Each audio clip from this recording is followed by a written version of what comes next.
नमस्कार। जैसे जैसे जमाना आगे बढ़ रहा है वैसे वैसे कंपटीशन भी बढ़ रहा है। तेजी से स्मार्ट और एडवांस हो रही दुनिया के बीच तालमेल बैठाने के लिए आपका ब्रेन भी स्मार्ट होना चाहिए। आज के दौर में स्मार्ट और तेज दिमाग वालों की बहुत डिमांड है। ऐसे में ये जानना भी बेहद जरूरी है कि हम और आप अपने दिमाग को लगातार एक्टिव कैसे रख सकते हैं।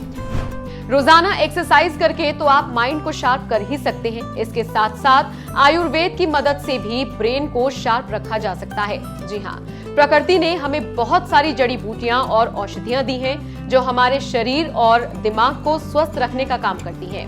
दिमाग को लगातार ऊर्जा देने वाली इन प्राकृतिक औषधियों को आयुर्वेद में एक खास श्रेणी में रखा गया है। इसे आयुर्वेद मेधा और नोट्रोपिक ग्रुप कहते हैं।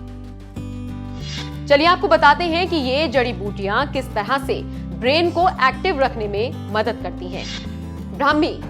ब्राह्मी एक एडेप्टोजेनिक जड़ी बूटी है। ये ब्रेन के न्यूरोट्रांसमीटर जैसे कि सेरोटोनिन, डोपामाइन और गाबा को संशोधित करने का काम करती है।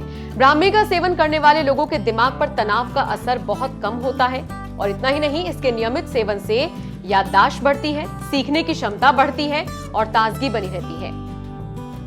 वाचा में चिंता, डर और डिप्रेशन जैसे लक्षणों को दूर करने के गुण पाए जाते हैं। ये सेंट्रल नर्वस सिस्टम पर काम करती है और इससे डिप्रेशन के लक्षणों से मुक्ति मिलती है। मंडूकपर्णी मानसिक स्पष्टता, एकाग्रता में सुधार करती है और न्यूरोट्रांसमीटर्स डोपामाइन, नॉरपेनेफ्रिन या फिर सेरोटोनिन को संतुलित करती है। इसके सेवन से दिमाग की नसें सही ढंग से काम करती हैं। शंखपुष्पी तनाव बढ़ाने वाले हार्मोन्स कार्टिसोल के स्तर को कंट्रोल करती है। इससे तनाव आपके दिमाग पर हावी नहीं हो पाता। शंखपुष्पी के सेवन से मन को शांत बनाए रखने में भी मदद मिलती है।